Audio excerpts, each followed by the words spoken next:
What's up everyone, Master Fox here today. After what seems like an eternity or 5 months or so since the last official list, we finally get a new ban list from Konami. So let's dive right in and dissect the changes in this upcoming format. For the Forbidden section, we see a bunch of cards carried over from the emergency ban list that we had happen in February. None of these really merit any further discussion since I've already talked about it in the previous video, and most people know why these cards need to be hit anyways. So let's skip over the two Perform Ages as well as Ptolemaeus and talk about Chicken Game and Wavering Eyes. I am very glad that they decided to hit Wavering Eyes, since Wavering Eyes made the Pendulum Mirror matches basically come down to who had more Wavering Eyes cards, which is not really a healthy way to decide a match, which is why I'm glad it's finally forbidden.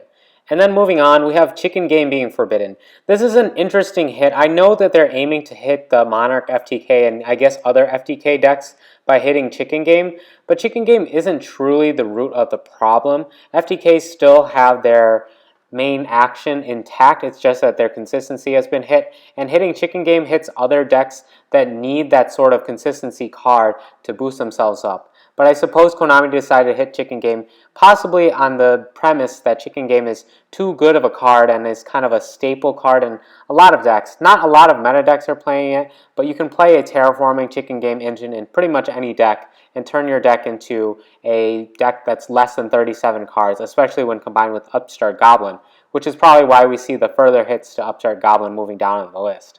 Moving down to the limited section, we see that there are a bunch of hits also carried over from the February emergency ban list as well, which makes a lot of sense, although there's a couple differences we see here. First of which is Wisdom Eye Magician being limited. I honestly don't think this card deserves to be limited, and I think most players would agree. The OCG did limit Wisdom Eye, but it's not like Magicians were doing anything at all. Even decks like Merlantian were far better than Pendulum Magicians, which makes this hit all the rather odd for me. But whatever, they carried the hit over from the OCG. Moving on, they hit Elder Entity Norden to 1, which, to be honest, kind of hurts Merlantian, but it doesn't really do that much, since most of the OTKs can come out from a single Norden anyways. Next on the list, though, is Thousand Eyes Restrict. I am so glad this card is finally coming back to 1. It's not even that powerful. A lot of people are freaking out about the Instant Fusion combo being free removal, but it's not really free removal. Cards like Soul Taker pretty much do the same thing, and they do it better. Then we look at Ignister, finally getting limited as well. I believe this card is very deserving of its limited slot, because Draco Pal players were able to summon multiple Ignisters, sometimes in the same turn, and that was just too powerful. And this card deserves to be limited, I agree with that. Draco Faceoff is another very powerful card in the Draco Pal deck, and it's deserving of its spot as limited as well. And then moving on, we see Reasoning being limited. This is kind of interesting. It's a hit to a bunch of different random decks. The main one being Cosmos, but Infernoids are also hurt by this as well. The XYZ build of Monarchs might be hurt by this as well. There are a couple of other decks randomly that could be hurt by Reasoning too, just because it kind of is a card that is very versatile and helps a bunch of different decks. Some Despot builds even use Reasoning, so I don't really agree with Reasoning being hit. I don't think it's that powerful of a card, but Konami decided to hit it as a collateral damage to Cosmos, I guess, because they didn't hit Cosmos directly. Then moving on, we see Upstart Goblin being limited. This is kind of silly in my opinion. I guess a lot of decks were running it and they were kind of hitting it to be limited just to kind of remove its staple status. It's the same reasoning as why Book of Moon is still on the list, I guess, because they're afraid of the fact that if it was unlimited, then everyone would use 3. But I don't really see that too much of a problem. It's not like it's a super power card. A lot of people are talking about it as a sleeper OP card. I don't really think so, but anyways, I digress. Let's move on and take a look at the semi-limited section. So they finally move it up Debris Dragon, which wasn't really doing anything. This card could easily move to 3, but fine, they're slowly moving it up, keeping with the classic conservatism of the TCG ban list.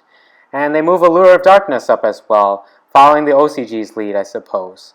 Now, the most interesting of these hits is Emergency Teleport, which is an obvious collateral hit from Cosmos, but it doesn't really do too much. So what? They lost one Emergency Teleport.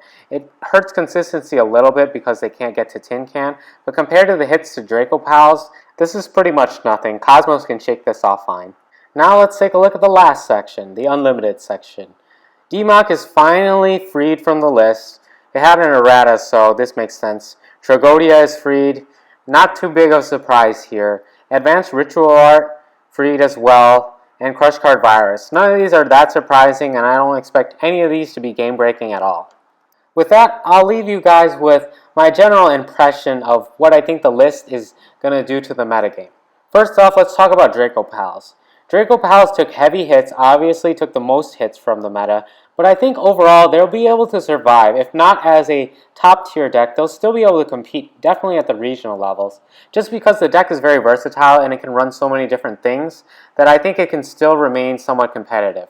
Although it's not going to be the undisputed number one deck. I doubt it will be even above 2 or 3 different decks, so we'll see from there. But Draco Pals definitely took the heaviest hits.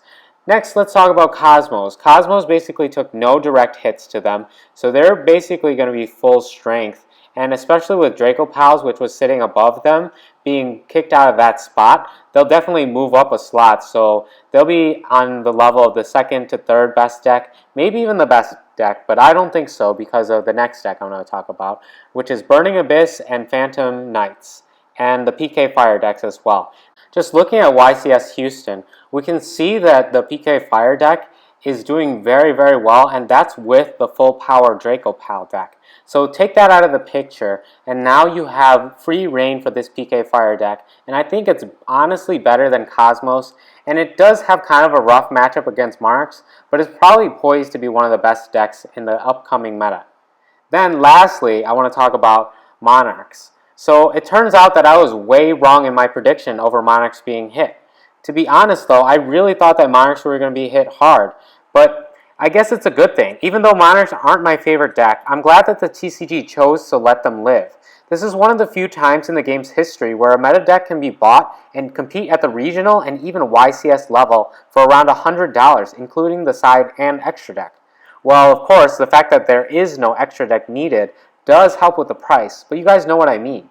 You can get a very, very good deck from just 3 structures, which is insane in the game that we play.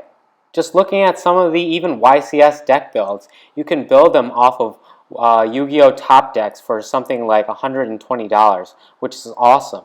Another fact that you have to consider though is the TCG meta in the upcoming format is basically going to be Cosmos and PK Fire, as well as Monarchs, maybe Draco Pals. Imagine if Monarchs were hit as hard as they were in the OCG. That basically eliminates Monarchs from the picture, which means Draco Pals is going to be fighting against Cosmos most likely for the top spot, and we know that PK Fire is far superior to the Cosmo deck, which would leave a format of PK Fire dominance.